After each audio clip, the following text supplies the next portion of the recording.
Greetings, I'm Solidus-Skully, and welcome back to the Megaman commentary, where we tackle Elecman. Clear points, 6,000.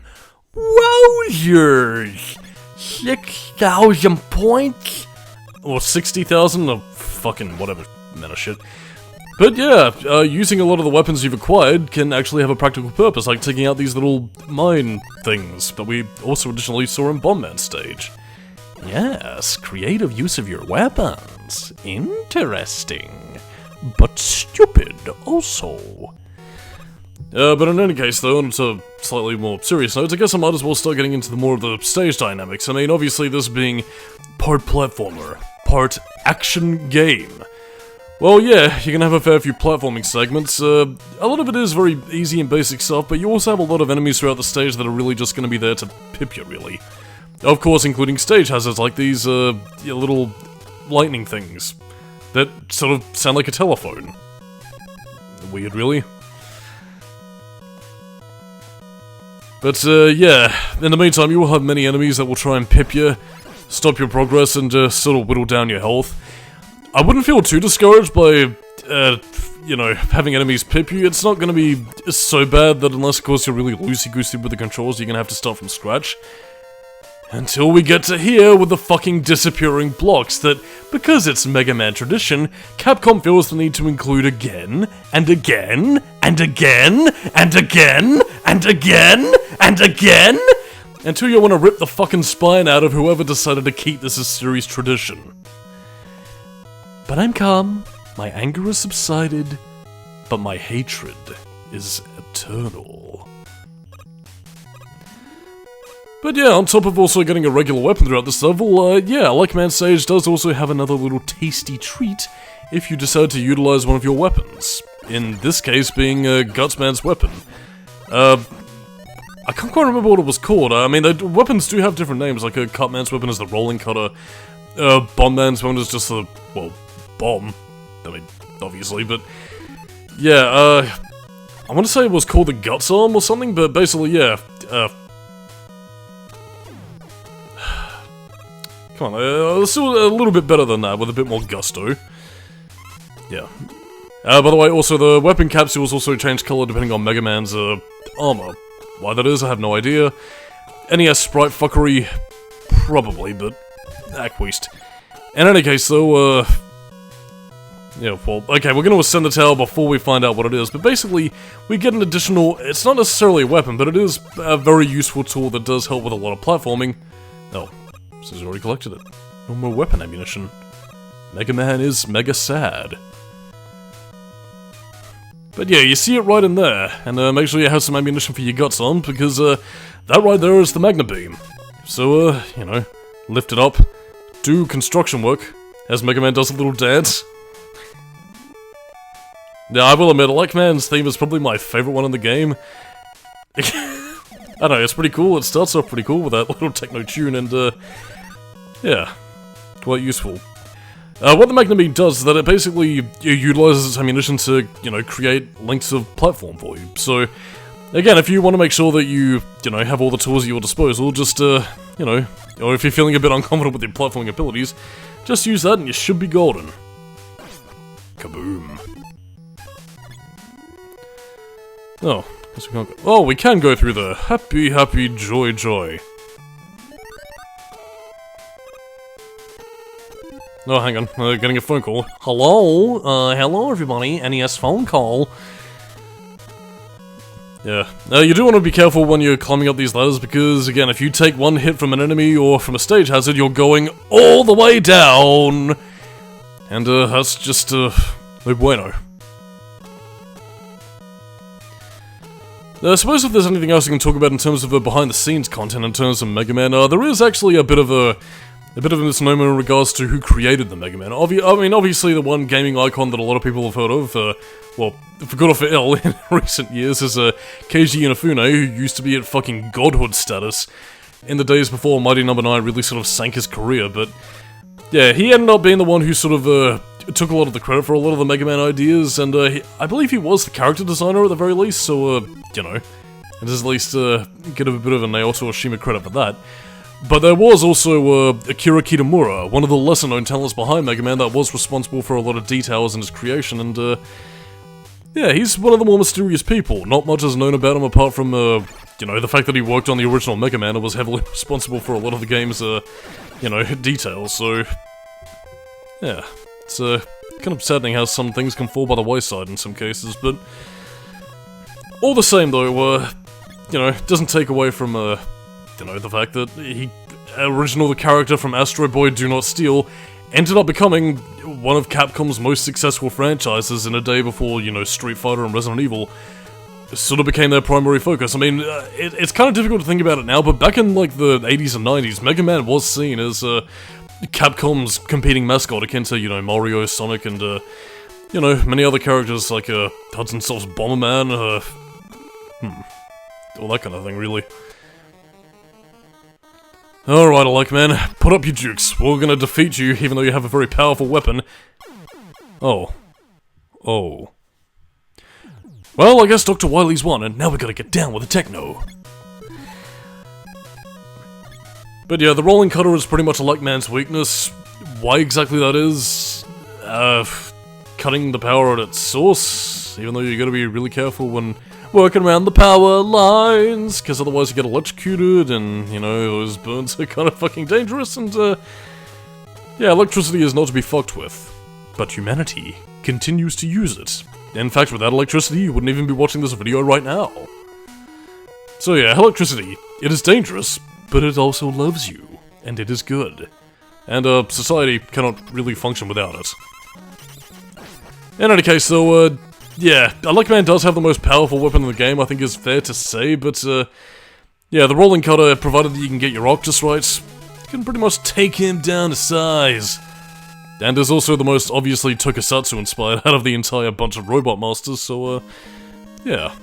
I'm feeling pretty good right now, only 2 Robot Masters left, and, oh dear, prepare to see 2 Robot Master variants that you'll see pretty much recurring throughout the Mega Man series, because on top of also being original the character Do Not Steal, at the very least Mega Man Classic had a tendency to be very sort of, repetitive in a lot of its gameplay devices. I mean, it's kind of saying something. We've had pretty much 8 games in the Classic series that all revolved around very much the same premise.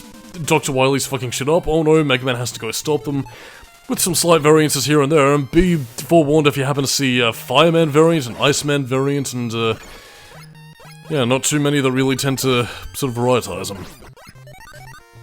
Now, I'd like to remind you at this point in time we have 8 Mega Man games, 2 of which were 9 and 10 being nostalgic throwback to the NES days from the late 2000s, and the other of which being, again, I haven't played Mega Man 11, but like a decent attempt at a revival that didn't really end up taking off as well as Capcom had hoped, so, yeah, whether or not we get a Mega Man 12 or whatever is, up for debate, really, but I mean, compared to, like, the late 2000s when, you know, Capcom had sort of ran Mega Man into the ground with spin-off series after spin-off series and, you know, all that kind of thing, you would kind of hope that they were doing something with the Mega Man. I mean, they had the Mega Man X dive offline kind of thing going on, so...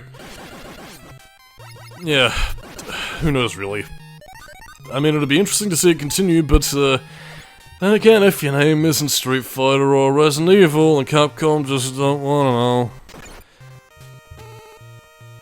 But yeah, this is pretty much where, the Magna Beam helps immensely, because, well, we also have more invisible blocks.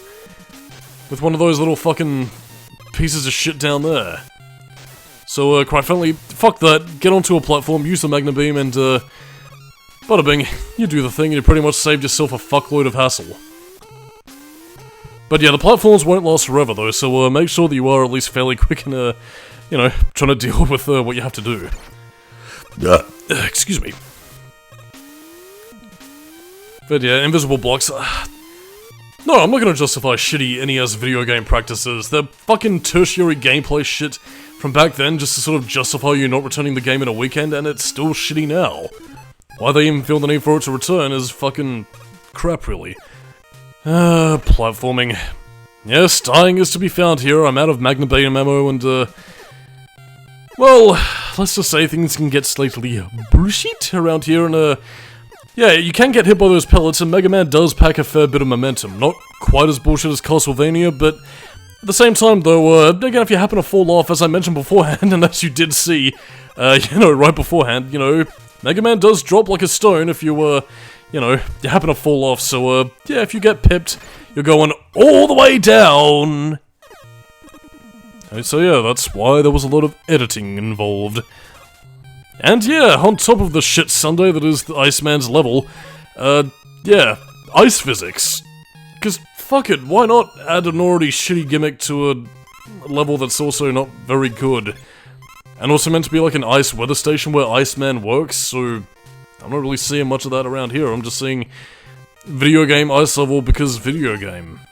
Dude. Bleep bleep blorpy bleep bleep bleep blorpy bleep. Wowzers, this is like totally mega stupid, dude. He disappeared, never to be seen again, with his flying penguins and shiny things. Yeah, not really too much else to say about Iceman's stage, it's just kind of, really. It kinda goes to summarize, Iceman in general, really. He's not too interesting, he's not really got much of a role, and, really, I'm not gonna shed any tears if I never see him again, so, it's the end. But anyway, in a rather bizarre twist, yeah, Elecman's weapon actually damages Iceman. As it does for a fair bit of Robot Masters, especially if you know a certain trick, but we'll be getting to that a little bit later. So just fire your electricity beam at robots.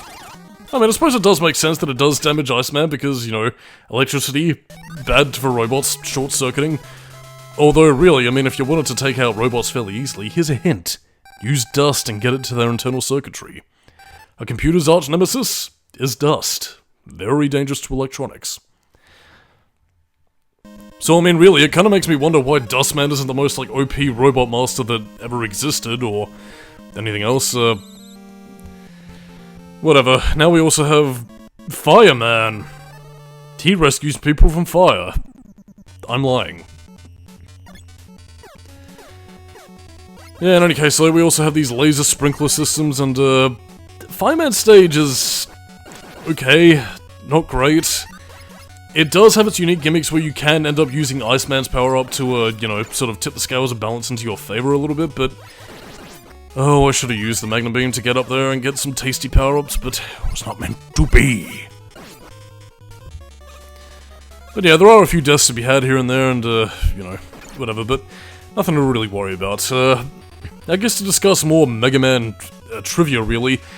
Yeah, we don't really get to see much in terms of the way of story here. I mean, you saw how the game began. Like, there's no prelude intro screen or, you know, text-based in the year, whatever, the, you know, storyline or whatever.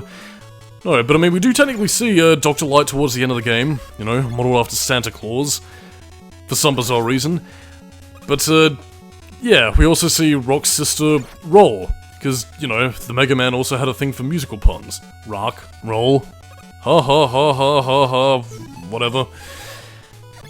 But yeah, Roll and Dr. Light don't actually do anything here, they're pretty much just there for moral support. I mean, I'm guessing that, conceptually, apart from, you know, having the design of Santa Claus, that, Dr. Light was basically meant to be the, Dr. Echonamizu of the series, and, you know, Roll... Well, in more ways than one, in a lot of cases, especially for classic Mega Man, was meant to be the, Uran of the series. But yeah, Roll doesn't really get to do much, and, she will get a few playable appearances, but nothing really to the extent of, well, anything else, really. That's a bit of a shame, but, I don't know. Yeah, I mean, at least Mega Man does have a bit of a supporting cast, which did, at least I would say, give it the slight edge among a lot of other characters, where at least you could fathomably tell a story in the Mega Man universe. And, you know, there have been several adaptations here and there for, you know, Mega Man over the years. I mean, we had the Ruby Spears cartoon, which I don't really remember much about, apart from just being sort of this... Apart from being very faithful look-wise to the games, it was fairly sort of like generic cartoon, like, I gotta defeat Dr. Wily, girls can't fight along, ooh! Like in a very typical 90s fashion. But yeah, I mean, as I mentioned in part 1, there was also the aforementioned Captain N, the Game Master. Which was basically like this whole sort of Nintendo hodgepodge of characters like Kid Icarus, Simon Belmont, and of course Mega Man, who sound like a fucking chain smoker with a voice, and I'm not even exaggerating here, that sounded exactly like this. just with a gimmick of him saying Mega High or Mega. Exactly like that. Complete with Smoker's Cough and, you know, Roll also being called Mega Girl for some fucking reason. God, I mean, if it wasn't Mega Man being done complete bullshit justice in that show, it would have been Simon Belmont, because sweet crispy Jesus, well, yeah, it has to be seen to be believed, but, Captain N, the Game Master, was not very good. But yeah, there were a few other Mega Man shows. There was obviously the, like this 90s anime that was like this weird, sort of, kind of meta in its own way, where Mega Man entered the real world and befriended a bunch of kids and went on an adventure. Then there was another anime with Mega Man NT Warrior that was based on the Battle Network series, and after that I think it was Mega Man Fully Charged, which I never actually saw, but I don't know, just I'm not really too sure if that follows the games or not, or does its own thing, but, you know, it would be quite weird to see what that's like, and, even to this day, Mega Man is still getting, you know, televisual appearances. I believe that, fuck, what was that show called? It was called, like, Secret Level or something that's, meant to be coming out soon, based on a variety of different, video games, with each episode taking up a different segment. But yeah, apparently Mega Man's getting its own thing with that, so, you know, Mega Man, despite the fact that its game presence is limited in recent years, still getting the work put in to have televisual adaptations, so obviously Capcom does still care about the franchise, so not really too sure what to say, apart from my outro of I'm Solidus-Skully, keep it new metal, and next time on Mega Man, we're finishing off the game. Catch you dudes and dudettes next time. Bye-bye.